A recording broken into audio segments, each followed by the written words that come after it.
Good morning, Momshies. Nag-work ako today. Time check. Nanonood akong vlog ni Mommy V. 4 AM and si Prime ay tulog pa. Work lang ako.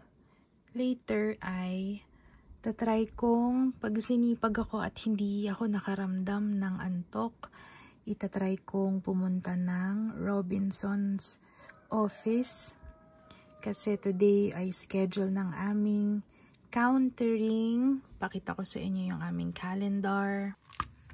So today is 15. Maraming mga ganap for today. Salary ng aking dalawang nail artist, ibibigay ko later. Countering, which is ito yung for business to. Ito yung ginagawa namin once a month. Pumupunta kami ng Robinson's office para mag-issue ng resibo and all. And then uniform 1 to 3 PM si Prime kasi ay susukatan ng for uniform sa school. So puntang school si Prime later. So Momshies, ang tinitake kong vitamins currently inuubos ko lang kasi siya. Dalawa siya, tandem. Actually ito hindi naman talaga vitamins, itong turmeric, ano siya, curcumin na from Nature's Elements. Sa Shopee siya nabibili. Ito lang nga yung in-explain ko sa mga previous vlogs ko na tinitake ko siya, anti-inflammatory kasi siya. So, ayan o, promotes healthy inflammatory response dahil nga nagkaroon nga ako ng infection sa aking breast last year. So after ko operahan, nabasa ko dun sa Facebook group na may mga ganong breast disease na ito yung tinitake nila para mas maging better and ma-prevent yung inflammation sa breast. Kasi possible na yung mastitis na yon, na-diagnose kasi ako last year ng chronic granulomatous mastitis. Isa siyang rare breast disease which is talagang sobrang naging struggle sa amin health-wise yung nangyari sa akin last year. But I thank the Lord na nalampasan namin siya. And ayun, upon yung ilang buwan din nag-run yung ganun kong breast disease. Sobrang hirap mga momshi, sa totoo lang, kasi may pain talaga every day, every galaw, at mas lumalala yung pain. Actually, ikukwento ko na lang sa inyo separate video kung ano yung naranasan ko and pinagdaanan ko about my chronic mastitis. But going back, so ito na yung pinaka talagang iniinom ko to prevent inflammation. Kasi may dati naka-anti-inflammatory diet ako, pero dahil nung okay na nga lahat ng resulta na after ko ng operahan is clear na, and nagpa-ultrasound ako last April lang this year and okay naman yung resulta, wala nang nakitang infection or inflammation sa sa breast ko. So far monitoring na lang siya, every 6 months akong magpapa-ultrasound para at least kampante din ako na there's nothing going on inside my breast and my body. So ito talagang sabi ko, ito na talaga yung parang gagawin kong maintenance sa sarili ko since meron nga akong history ng inflammation sa katawan. So para at least makain ko pa rin yung mga yung mga food na gusto ko kainin in balance naman, nagtitake ako nito. Dati guys, 3 tablet a day yung tinitake ko nito, which is yun yung maximum na pwede. Pero dahil naman siya, food supplement siya. So actually lang to alam niyo yung mga tinitimpla na turmeric powder, ganun lang siya. Tinry kong bumili nung tinitimpla na turmeric and sobra akong sukang-suka, hindi ko siya matake kasi nakakasuka talaga siya sa dila mo pa lang, amoy pa lang. So sabi ko, nung nakakita ako nitong tablet form, yun din naman yung content niya guys. And mas maganda kasi may halo siyang pepper. And based sa studies, yung turmeric na may halong pepper, mas effective siya and mas okay yung effect daw sa katawan. So, ito na yung ginagawa ko. At least tablet form na lang siya. And previous months, yun nga, 3 times a day. Pero nung naging okay na ako, nung after ko nang ma-ultrasound and clear naman na din, once a day ko na lang siya tinitake. Or minsan twice kapag medyo nakakain ako ng let's say karne, or nakakain ako ng nakakapag-inflame sa katawan, or may halong nakakain ako ng ng let's say yun, nag-degenerate ng inflammation sa katawan, tapos nakaramdam ako na ay kailangan kong uminom nito para at least hindi umeffect sa katawan ko, or hindi ako makaramdam ng kahit anong parang pain or something. So ito siya. Marami ding umiinom nito guys na may mga arthritis, mga ganun. So yan, everyday, once or twice na lang. Tapos ito yung aking multivitamins, ito Enervon na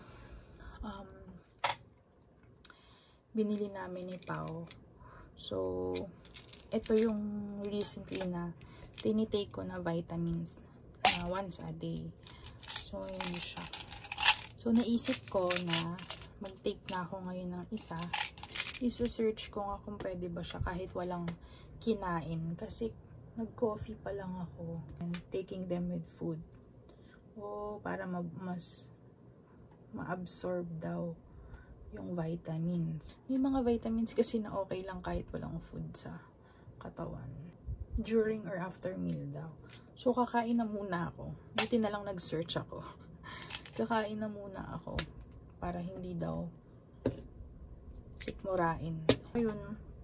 Kasi nga, yun nga, tinitake ko nga kasi ito lagi na before ako matulog. So ngayon, naisipan ko lang na i-take ngayon para at least baka ma-boost yung energy ko.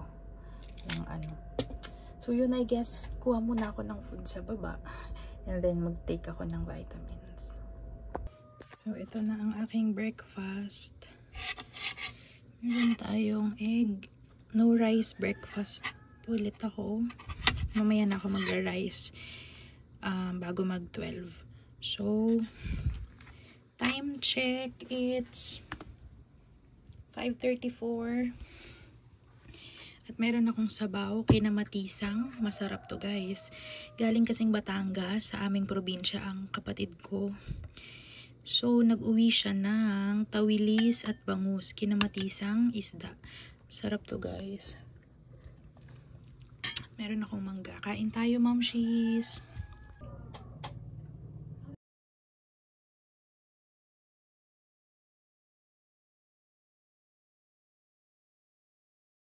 Saw me wearing his and the computer.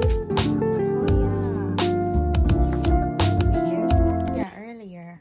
Oh, and you sent it to Nan? Yeah. Okay.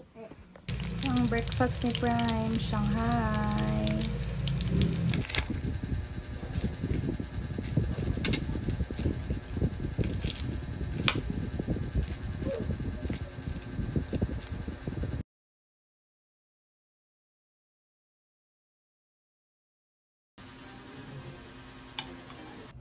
Update, momshies. Kung naririnig nyo, malakas po ang ulan. So, apparently, hindi ako matutuloy today. Baka bukas na lang. So, sana bukas ay hindi na umulan para makapunta ako or si Pao. Kasi si Paolo naka-day off siya tomorrow. So, baka siya na lang yung pumunta. So, ayun. Sana okay yung panahon tomorrow. So, ito na yung pinamili namin na school supplies ni Prima. Nagtatalo na naman ang paborito niyang gawin. So, i-haul natin. Konti lang to guys, kasi yung listahan sa amin ng kanyang teacher is ito lang. Kasi sa tuition fee niya, kasama na yung mga gamit sa school, pati notebook, books and notebooks. May bag naman na si Prime na bago. Regalo sa kanya nung Pasko. Tapos may shoes na din siya. So, ito lang yung aming listahan. Can you show them? Show them what are the things that you bought for your... this? Is this one? What's that? A pencil. Pencil. Pencils. And these are the Crayons. crayons. And here are the paint. Wow. Watercolor. And here's this Colored paper. color paper, and that's it. That's it, di ba? Super konti lang. Tapos may pencil case din siyang bago, regalo sa kanya. Smile! Okay, good job.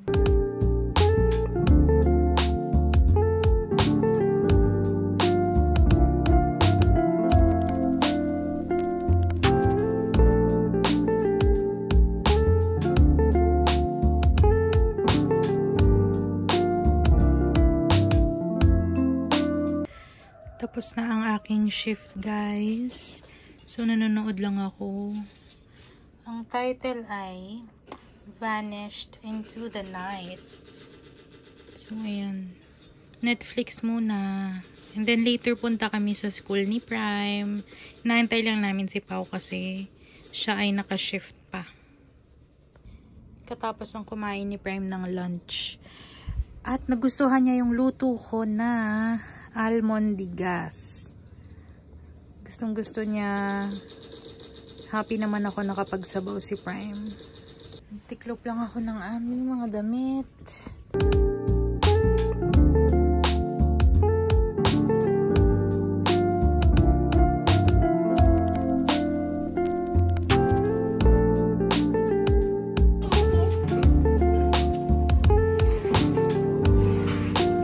Ako na lang magdadrive.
Lutuan natin ng Shanghai si Prime for breakfast.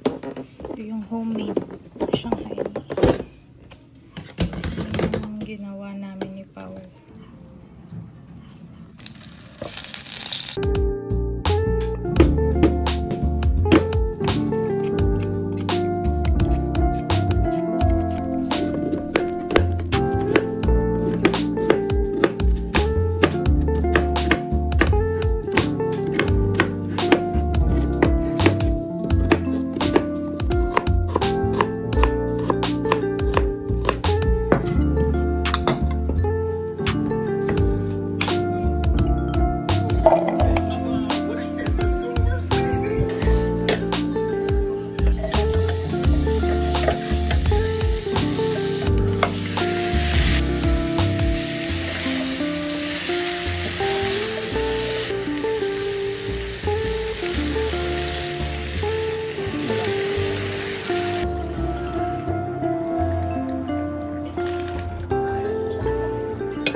Hey guys,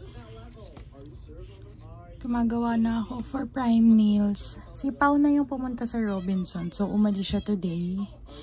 And ito, gawa tayo kasi naka-day off si Pao today. So, yun, siya na lang yung pumunta sa Robinson's office na dapat kahapon ko pinuntahan. Pero dahil nga maulan, na-move siya today. Okay naman yung panahon ngayon.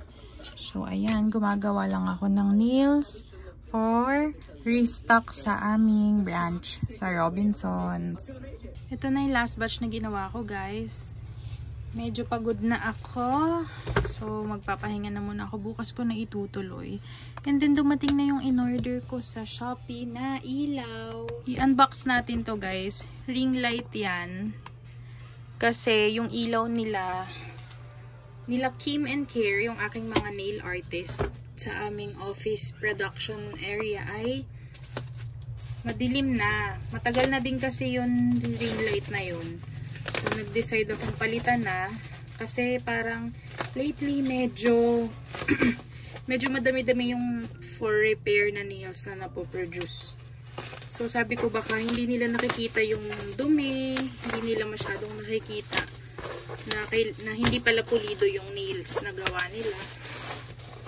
So, sabi ko palitan ko ng ring light to see if ayun, yung ilaw talaga yung problema. And syempre para ano na din, maging okay na din yung yung ilaw nila doon. So although bago naman yung ilaw na ginagamit ko, 2 desk lamp, kailangan namin ng isa pang ilaw. So nag-decide ako na bumili nung 2 na siya. Para kasi 'di ba magkatabi sila, para tig-isa sila. Tig-isa sila nito, tapos tig-isa sila ng desk lamp. Tignan natin paano ba ito. Ayan siya. Hopefully malagay ko mga momshies. Ayan. Ganda. Ang ganda, ang haba niya. Akala ko maikli lang. So, let's assemble this. I-assemble ko na sa labas guys. Para at least diretso. Nalipat tayo sa labas.